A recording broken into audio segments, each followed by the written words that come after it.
দিই, ডক্টর জাকির নায়েক পৃথিবীর বুকে এমন একজন মানুষ, অন্তত শাহিনুর রহমান যেমন রোগ করে বক্তৃতা দেয়, ডক্টর জাকির নায়েক কোনোদিন রোগ করে বক্তৃতা দেয় না। দিয়েছে কি? তাকে বলছে আচ্ছা হিন্দু ধর্মে কি পূজা করা জায়েজ? তো তিনি সুন্দর করে উত্তর দিচ্ছে, শ্রীমদ্ ভাগবত গীতা 7 নম্বর অধ্যায় 20 নম্বর মন্ত্রতে বলা হচ্ছে, কামনার দ্বারা যাহাদের জ্ঞান নষ্ট হইয়া গিয়াছে উহারা দেবদেবীর পূজা করিয়া থাকে। কেননা একাম ব্রহ্মাম দিউতা নাস্তি নাস্তি নিহিনী কিঞ্চান। তোমাদের কালেমা হচ্ছে এইটা, তোমাদের ব্রহ্মসূত্র হচ্ছে এইটা, ভগবান একজন একজন, দ্বিতীয় কোনো ভগবান নাই। দেখেন কত সুন্দর তাদেরই শ্লোক থেকে, তাদেরই গীতা থেকে, তাদেরই ধর্মগ্রন্থ থেকে বের করে দিচ্ছে। ইনার মতো শান্ত মানুষ আছে, তবুও তাকে এখানে টিকতে দিল না। কেন? লা ইলাহা ইল্লাল্লাহর পাওয়ার।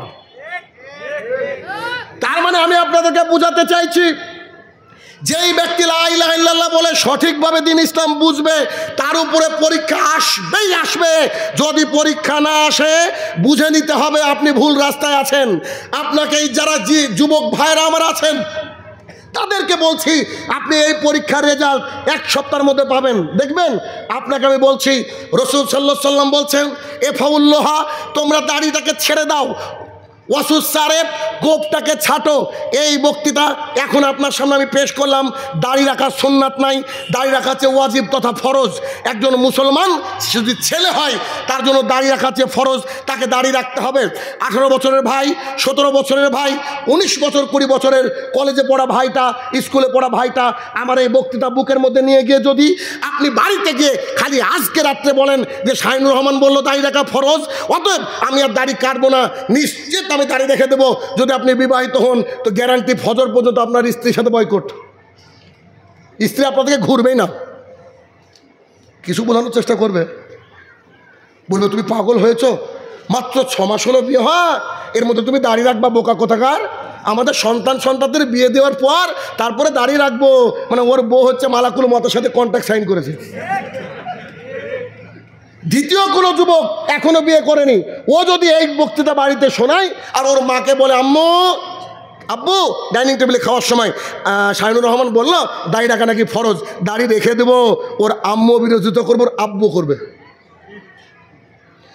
আর বাই চান্স রেখে দিয়েছি, সবারই কথা শুনে রেখে দিয়েছে, 5 ওয়াক্ত সালাত আদায় কোনোদিন করেনি, বিড়ি গাঁজা টেনে বেড়েছে রাস্তায়, দাড়িটা বড় হয়ে গেছে, এই রাস্তা দিয়ে মসজিদে আসছে, ওই চায়ের দোকানে 3-4 জন বয়স্ক মানুষ বসে আছে, তার আবার ডেকে বলছে, বাপরে বাপ কবে মৌলবি হলি? বলেন, টিটকিরি দেয় কি দেয় না? আপনি ভালো কাজ করতে গেলে আপনার এলাকা মানুষ বিরোধিতা করবেই করবে।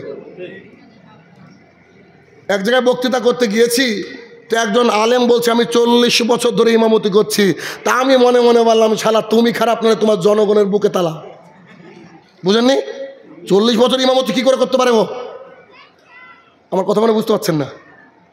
যদি হক কথা বলে তো টিকা মুশকিল না?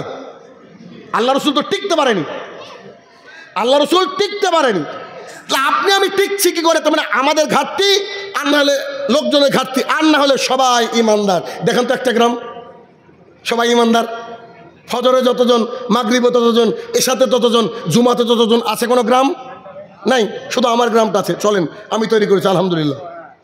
তাহলে কি যেটা বলতে চেয়েছিলাম আপনাদেরকে, যে আপনি যদি লা ইলাহা ইল্লাল্লাহ বলেন অর্থাৎ ঈমান আনেন, তাহলে আপনার উপরে পরীক্ষা নিরীক্ষা নেমে আসবে। যদি পরীক্ষা নিরীক্ষা না নেমে আসে, তা পরিবার থেকে হোক, সমাজ থেকে হোক, তাহলে বুঝতে হবে যে আপনার আমার কোনো ঘাটতি আছে।